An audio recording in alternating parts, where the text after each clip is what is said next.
സംരംഭങ്ങൾ ഉണ്ടായിട്ടുണ്ട്.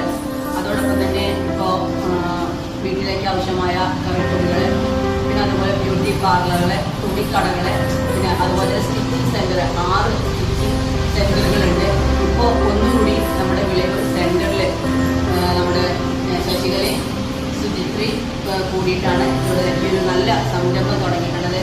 സ്ത്രീകൾക്ക് നല്ല ഭംഗിയായിട്ട് സ്റ്റിച്ച് ചെയ്യാനും അവരുടെ ആഗ്രഹപ്രകാരമുള്ള പല ഫാഷൻ്റെ മോഡലുള്ള വസ്ത്രങ്ങൾ നല്ല ഭംഗിയായി തയ്ച്ചു തരുന്നതിന് നല്ല പരിചയ സമ്പന്നരായ കുട്ടികളാണ് ഇവരെ. എല്ലാ നാട്ടുകാരുടെയും സഹായ സഹകരണവും കൂടി ഞങ്ങളുടെ കുടുംബശ്രീ കുട്ടികൾക്ക് ഉണ്ടാവണമെന്ന്